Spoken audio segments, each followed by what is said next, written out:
Hello, and welcome back to our podcast series on all things coaching and higher education. I'm your host, Tim Jansa, a certified leadership and organizational development coach, and I'm joined today by James Walton, the president of Collaborative Brain Trust, a national firm that offers coaching and consulting services to higher ed institutions across the country. I've invited James to join us today to take our conversation in a slightly different direction and look at the business side of offering coaching services to higher ed clients, more from a provider's perspective, something I believe every coach will definitely want to know. So let's get started.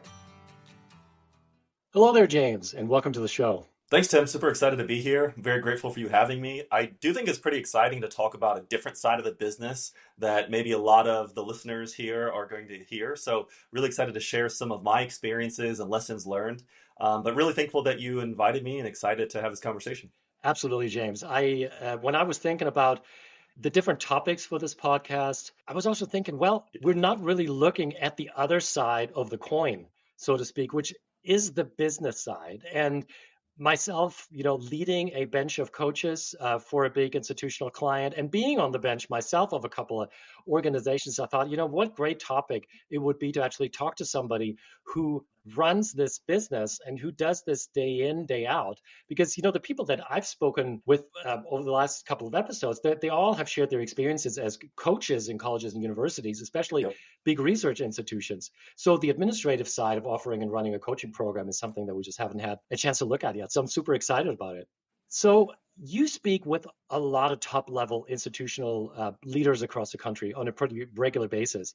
And I'm wondering, how do you use what you hear from them regarding their pain points and the things that they need help with to actually get the ball rolling and eventually, hopefully, get a contract signed with that institution? How do you do that? What's your process? Yeah, thanks, Tim. I like the way you put that too, because I talk to a lot of coaches too, and I talk to a lot of coaches that are with us, and then a lot of coaches that we work with together on a bigger project at a university or somewhere else, internally and externally. So we're kind of similar in the ways. The way when I was chuckling when you said you talked to a lot of coaches, because a lot of similar aspects. It's a very good question because the pain points, the needs, the wants that I hear is quite different than, let's say, what a coach hears. And hopefully that's valuable, and I think it will be to a lot of your listeners. I would put them in two groups. So if I were to say, here's the pain points I hear from a college or university, on one bucket is the pain points of we need more accountability, we need more trust. They're very topic and theme oriented. Like we need help around this or that. And that's great because that helps really narrow down how we can help the different formats, the different coaches that we have that we can apply. That gets me straight to the problem right away, whether it's team coaching, individual coaching, whatnot. And if anybody is listening and they're thinking about what might those themes be, especially in higher ed, I think they're pretty much the same as private sector, other nonprofit. They're probably the same, right? We need better communication. We need to manage egos better. We need to deal with toxic people better. Like there's some like newer themes, but they're probably the same themes. It starts to get a little interesting when you need to have some background and expertise in higher ed when you're getting into governance, like like how to build a better governance strategy. There's some things like that are kind of higher ed focused, but for the most part, I think that whole bucket is the same. The other bucket, though, I think that I hear more often than probably a coach is that you have decision makers that are building coaching programs, or they're a new dean, a new president, and we hear other things like, "Oh yeah, we've done a lot of coaching in the past and it has not worked," or "We've bought a lot of coaching programs and nobody wants to show up to them. There's no traction. They're very expensive." There's a whole different element there that has always been kind of an uphill climb for me, but also something we look forward to because we get to showcase how we're a little bit different, how we focus on fit, how we come from higher ed. Like most of our folks have significant experience in higher ed. So day one, they're going to speak the terminology, they get the culture. That localization is incredibly important. So I get to hear kind of all the horror stories around coaching that hasn't worked really well. And that's a whole different bucket of pain points that we get to adhere to as well and explain how we could solve that. So those are kind of the two buckets that I hear in a day-to-day. It might be a little bit different than what you and other coaches might hear too. That is super interesting and something I hadn't really thought of. Because, when I talk to coaches, yes, mostly the people who I interact with on campuses are the ones who actually run the programs on campus. They're employees by that university, but I don't really necessarily talk to the higher level decision makers. So I'm actually super intrigued by this whole idea of them having tried coaching programs and it just didn't work. And you said that what you're trying to impress upon them is that you run the program for fit. You make sure that the people who are working for you and in CBT's name actually come from higher ed. And I've addressed this, elsewhere. It's so important for coaches in higher ed to actually have somewhat of a higher ed experience or appreciation and understanding, because it's such a weird area. So when somebody Yeah. tells you that they've tried coaching before, it just didn't work, it didn't gain traction, how do you then address that? What do you say to them to also impress upon them the ROI of coaching, that, or at least the type of coaching that you would be offering to them, so that they would say, yeah, let's try this. This is something we haven't tried yet. What do you do? There's an example that came up a few months ago. It was a college in California, near LA, and they called asking for some DEI help. And DEI is a very sensitive topic now, so I kind of get all that. And they said, we're doing a lot of things. We know kind of what we want, both kind of strategically, but then also what we publicly talk about. Like we kind of know what we want, but it's just not working. Like again, the traction's not there. We're getting a little lost. And I asked one question, and I said, and this is an example, because, and I mean this in a very positive way too, because everybody in higher ed is always doing really good things. And this is my 22nd year in higher ed. Like I've seen it all as well. The question I asked was, let me guess, the person leading the DEI development, training, all of that internally is somebody that is internal and just volunteered to do it because they were just there at the right place, right time, and now they're doing it. And they said, yes, that's exactly what happened. Because that I've seen many times. And so I can answer your question a few different ways, but I've seen that example so many times where it's like, we're all smart people in higher ed, but a lot of times we don't know a lot about professional development. We don't know a lot about coaching. We don't know a lot about even training and what that really means. And especially in the 2-year space, and I know we'll talk a lot about 2-year space, soft skills training and professional development are lumped together. And so when they say professional development, I'm like, whoa, you got to explain what you're talking about when you say that. So what happens a lot is if you don't understand what really good coaching is, what really good professional leadership development is, and I didn't know either. Like we built our program in 2017 from scratch. If you don't really know what it is, you don't really know what you're looking for. And so you kind of get away with accepting, yeah, someone's just leading our Title IX training who just happened to be there.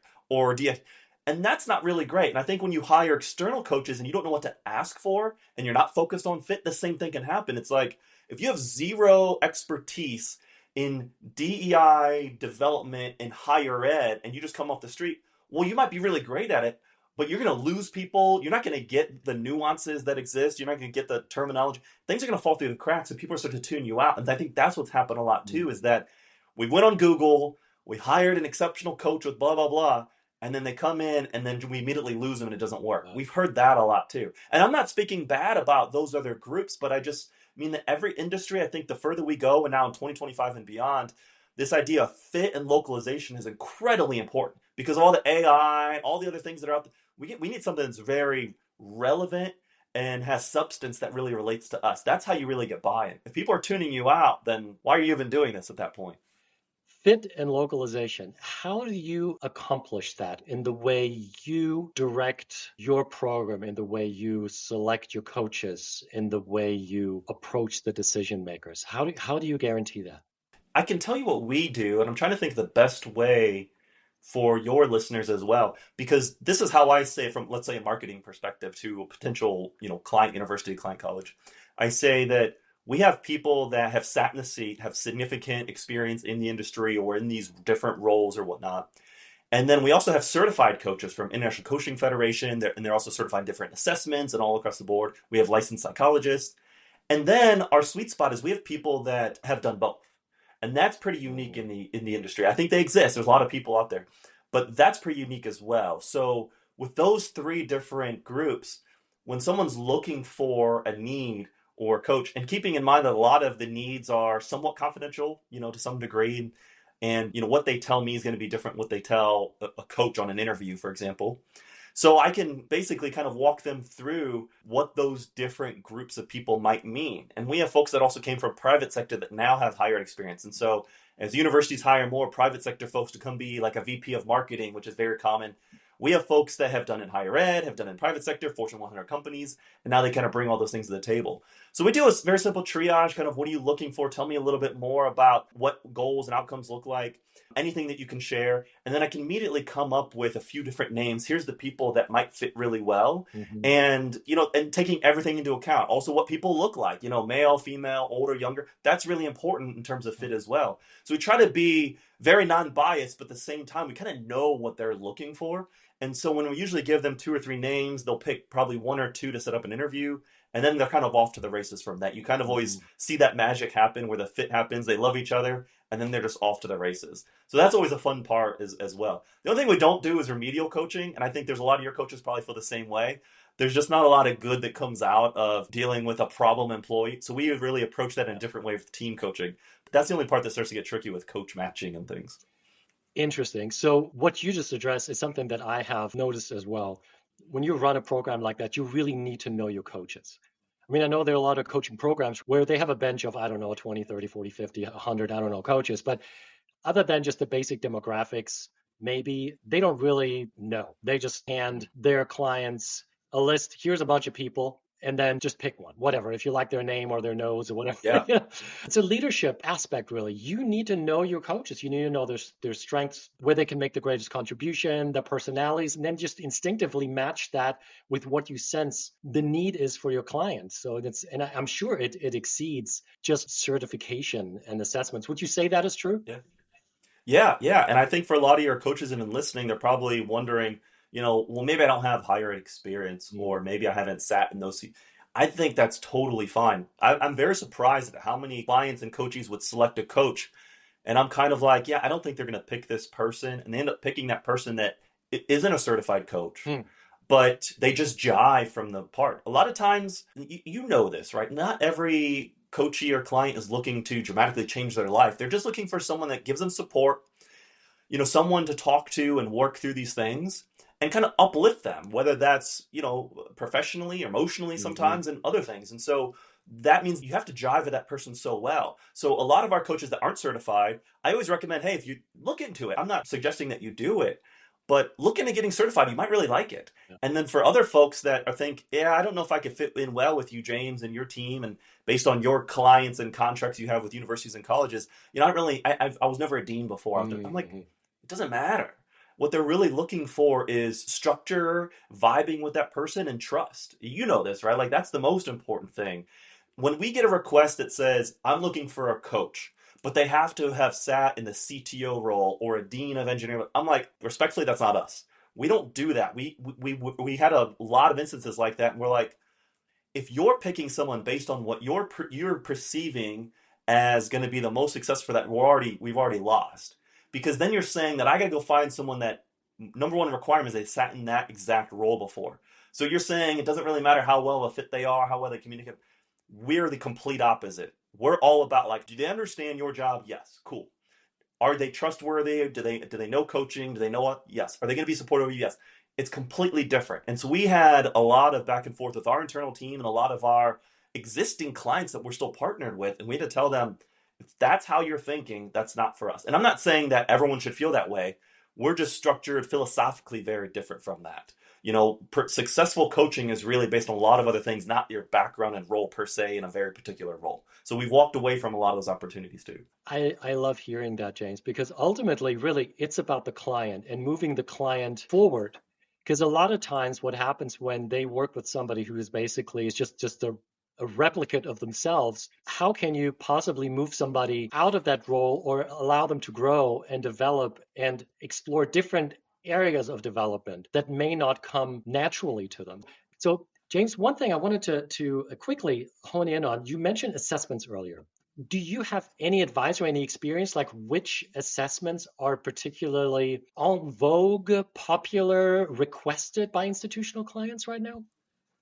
Yeah, because I know a lot of your listeners either are, single person coach LLC, for example, or maybe they're also part of a bunch of other groups, kind of like you are with us as well. Everyone's kind of different in that way. I don't know if it's a growing trend. It seems like it is that companies, organizations, institutions are looking to standardize on certain assessments. And so some of our big contracts are like that, where you have to be Hogan certified to be a coach in our program. Mm-hmm. Like that is one of them. Literally, that's what it says. When you apply for everything, that you got to be that. And then you go through and say, am I Hogan certified? Do I know people that are Hogan certified? And I think that there's a lot of leeway as well, meaning that if one of your listeners isn't, for example, Hogan certified and someone's asking them to coach, but you have to be Hogan certified. What I found is like very nice leeway is that companies, they've accepted, hey, I can find a partner that can do the Hogan assessment. I'm still going to do the coaching. And you partner together like that. So that's a great thing. I think that's worked out really well. We as an organization don't standardize on any and say, hey, Tim, John Doe, whoever Jane Doe joins us, you have to use X. We don't. We're more philosophically, you're the professionals, you do what you do. We know how to put together contracts, and whether it's a quantitative assessment, qualitative assessment, that's between you and the client and perhaps their supervisor sometimes, and then they just have to approve it, whatnot. Mm-hmm. But we've kind of seen a little bit of everything. We'd certainly, lean more towards 360 being really powerful and really valuable, both in individual and team coaching. So it just depends on kind of what that need is, but it's the same philosophical approach of fit. We trust our coaches that they're going to think through and apply the best assessment that should be given to their client. And if they can't do it or the contract requires them to do something different, we have really good partners that come in and do different things that make it work. So I think that model, at least right now in 2025, seems to be working really well. So I'd say any coach that doesn't have XYZ, it doesn't mean you're excluded. Just find a partner that you can work with. And I think that's the beauty of coaching, is that we're all one big family. That's great. That's good to know. And I've experienced that as well. So I'm, Wiley Everything DISC certified. Hogan is another one that I hear a lot. I know there's Leadership Circle, for example, has been counted on. So some of them, but again, getting certified in those assessments, it takes a lot of time, is also very expensive to some extent. I've actually given this advice to some burgeoning coaches, especially in the higher ed space, where I told them exactly what you just mentioned, James, is like, find somebody who has some certification in an assessment that might come up with that you think might be useful, and then partner with them and find a way to provide that service still to your client without you actually having to go through the certification process.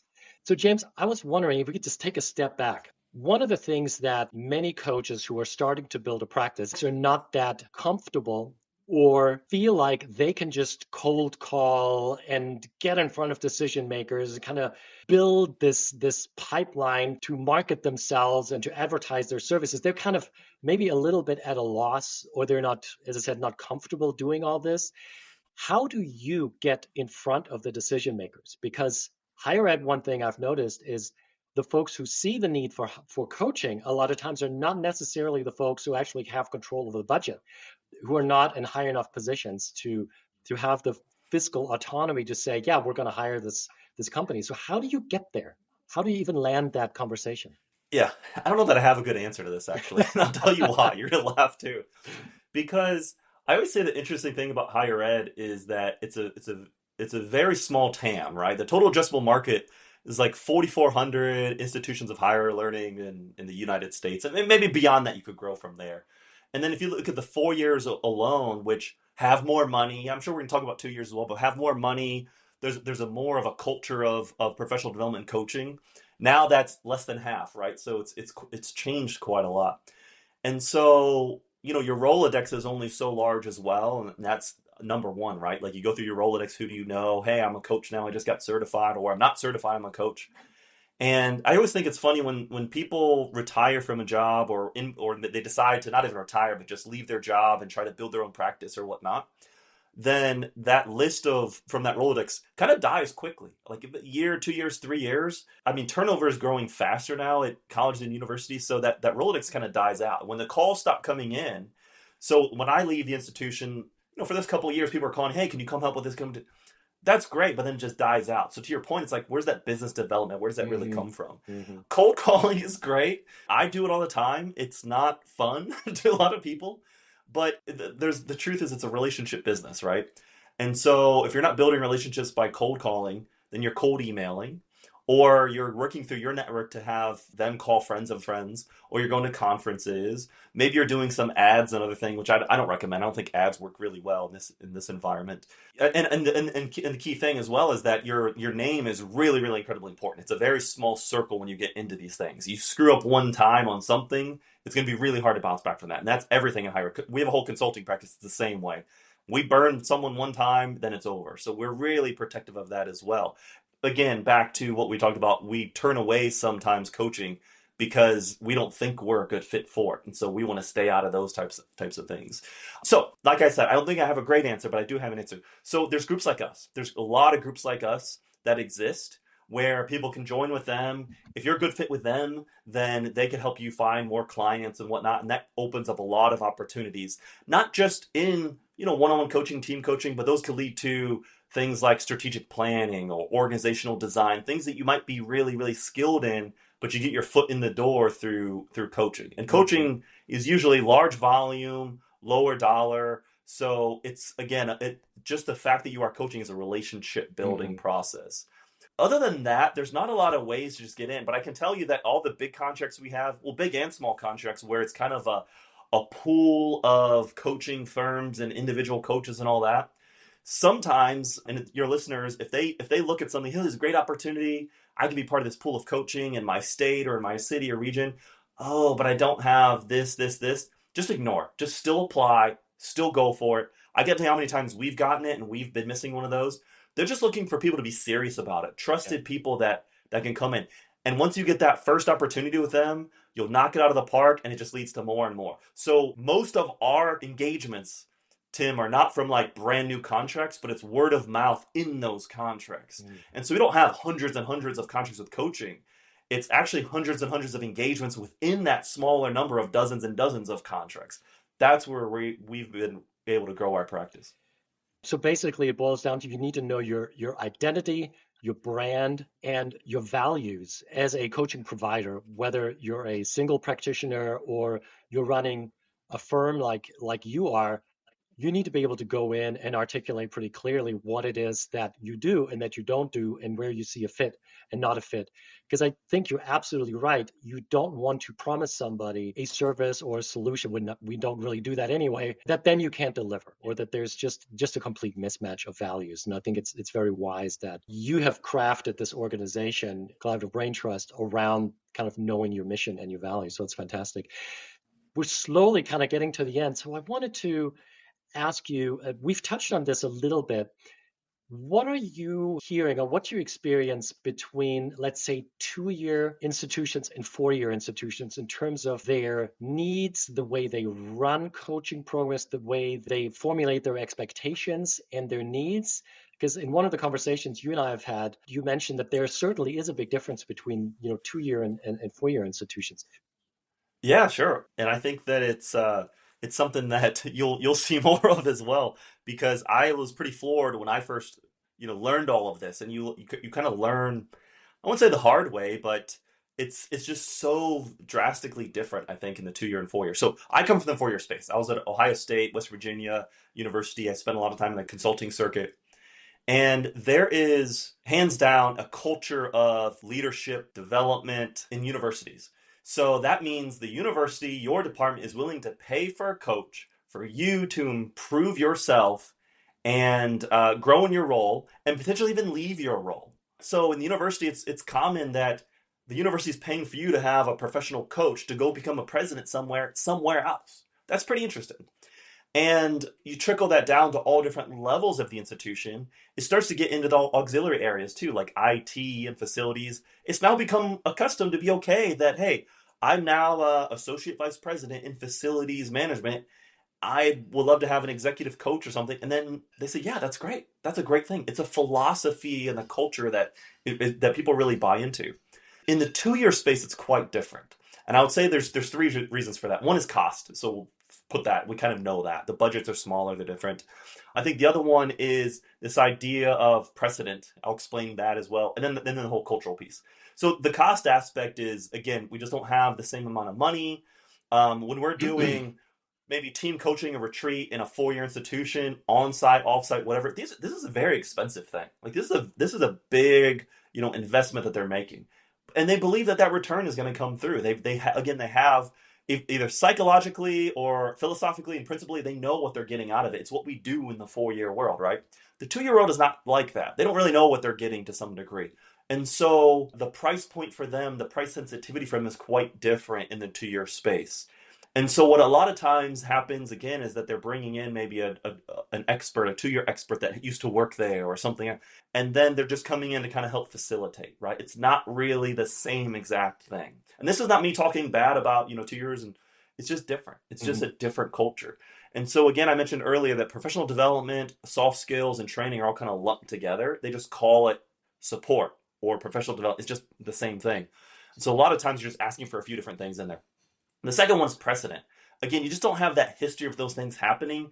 If you're a new president in a 2-year or a chancellor in a 2-year district, you go in there, there's not a history of this happening. So you don't want to be the first one. You don't want to be the one to say, oh, let's go do this. I had it at my old place. I've seen it a lot where a 4-year person goes to a 2-year and says, hey, I had this great coach and they came in and did this great team retreat and all that. And they're like, we're not doing that. We don't do that here. How much is it? Like, we don't do that. That's not what we do. And so they do retreats, they do team retreat, but it's a different catalog of people that come in to do that. So the precedent there of that is just not happening. And then also if you're a brand new hire and you go to your board, so you're the sole employee of the board, a publicly elected board, again, different than 4-year. You're the sole employee and you say, hey, I just got this job. Thanks for hiring me as the new president. I'd love to have an executive coach. I think it'd really help me do the job better. They're like, whoa, pump the brakes. This is what I had to get my head around. They're like, pump the brakes. We just hired you to the job. You should know how to do the job. Like, this is why we hired you. Again, very different. Whereas recently, a new chancellor of a big state system, a major big state system in the US, day one, they asked us, hey, can you help us find a coach for this person? They proactively went. It's a very different philosophy. And the third one is the culture. It's kind of this idea that your internal people, they're going to be asking, wait, what's wrong with us that we need this? Or why do you need a coach? We just hired you. You're supposed to come here and save us. You're supposed to come here and lead us. What? Now you have a coach. It's this whole culture of they don't know how to appreciate it the right way. And again, I'm not talking bad about the 2-year system. I work with it every day. It's just a different aspect. And so we have some coaching contracts with 2-year districts and colleges, but they don't look at it the same way. And so for some of your listeners that want to get into higher ed, or maybe they're already in higher ed, they want to do the 2-year, it's a little bit different. And so if you go to a 2-year and you say things like, you all at this university, because it's not a university, it's a college, they just start to tune you out right away. They're much more sensitive to that. They're much more sensitive to outsiders coming in. It's quite different than a lot of people think. If you're working at a 2-year institution and a 4-year person comes, you're much more defensive. But if you're at a 4-year and a 2-year expert comes in, you're very welcoming. It doesn't matter what don't you know. We're just, it's a philosophy. We're here. We appreciate the help. We appreciate the different perspectives coming in. So that's what we've learned as an organization. That's what I've learned as well as an individual. But that's what, for your listeners, it's something you have to get your head around. You kind of learn as you go how to adapt your style and training and terminology to the 2-year system. Wow, that is fantastic advice. I love the idea of adjusting your language and how to sell yourself to the different types of institutions. And, guilty as charged. I mean, I come from not just 4-year, but, master's and doctoral granting institutions, R1s, R2s. I have a little bit of experience also working in a small liberal arts college, but it certainly is a different world. And you're right. So the language that is being used is different. And you sharing the observation that they will tune you out if you use the wrong words. Maybe, once they will forgive you, but the second time they were definitely going to say that person doesn't know what they're talking about in terms of our needs and our world and our experience. I think that's super helpful. To wrap things up, are there maybe 1 or 2 things that you could think of that you would like to share with coaches who are trying to enter higher education as a coaching field who may come from the outside and don't quite know how to get started? Yeah. So one thing is, I'll give you some words of encouragement is keep trying, don't give up. There's a lot of help that's needed. And when we were talking earlier about contracts, for example, that might have requirements, honestly, a lot of places, they don't know what they want, really. They kind of know I need this or that. But then when you start peeling back the layers, you're like, oh, I'd be really good at this. I've been through this. I sat through this before. And at that point, it doesn't really matter if you worked at an institution like that, a 2-year, 4-year, private, non-profit. It doesn't really matter. It's, again, that gets back to the fit. So words of encouragement is don't give up, keep trying. And we've gotten a lot of engagements, and I'm sure you have, Tim, as well, where you kind of gave up on it, kind of forgot about it, and it just kind of comes through. And it's because you just were persistent and you were just there saying, look, I'm just not pushing, not being salesy. We're here to help in any way when the time is right. And I think that's what they're really looking for, is just to have that peace of mind that there's folks out there, good folks out there that are really trustworthy, that are there to help when the time is right. So some tips, I guess, for folks that are looking to get into higher ed coaching, or maybe you're already in and looking to expand. Again, these aren't magic bullets. These aren't like rabbits coming out of hats. This is the tough work that you have to do. You look at RFPs, you can search for them, you can get on things like RFP Mart and whatnot. There's a lot of kind of sideways to higher ed, a lot of like 501c3s that are part of an institution. Maybe they're not part of it, but they're around education. Those are great opportunities as well. They need a lot of help and support. Municipalities need a lot of support as well. But college and universities do put a lot of RFPs out for help, so that's one way. It's not fun to do an RFPs, but it's there. You can look at renewal, so you can always pick up the phone. And this is actually quite easy. If you just do Google search, you see that, hey, all the universities and colleges in my state, they've already got pools of coaching or whatnot. Just call them and say, hey, what's the next cycle start for re-entrance of coaches for that pool? Because it always happens. It's always 1 year, 3 years, 5 years, something like that. And then just put in your calendar, a month early when it ends, and then you get that opportunity. So you don't have to like keep waiting and asking. That's a good way as well. But LinkedIn, Facebook groups, it's always just to tell people, hey, you're a coach. Like, this is what you do. And you got to start somewhere. You have to let them know, like, hey, had a great career, switching over to coaching, or maybe that's always been my career. Let them know, because everyone's looking for that support every once in a while. Yeah. And there's a lot of folks that we have that also do coaching. They've done a lot of higher ed coaching, but now they're coaching at General Electric or, some of these other big companies. It's like, they're trying to expand and diversify kind of what their capabilities are. And I think that's fantastic too. Yeah. And then the last thing is just keep the understanding it's going to take time to break in. Yeah. I applaud anyone that goes out and builds their own business, puts their name on the marquee and says, I'm a coach, like this is my business, this is my name now. Just understand it's going to take time to break in. It's going to take time to get into any new industry. But in higher ed especially, it's going to be kind of tough. But once you get in, you find the right fit, find some coaching engagements under your belt, it just rolls from there. That's what happened to us. We had zero business in 2017, zero coaching business. And so over time, it's just kind of like grown and snowballed and we're still growing with new contracts and different things.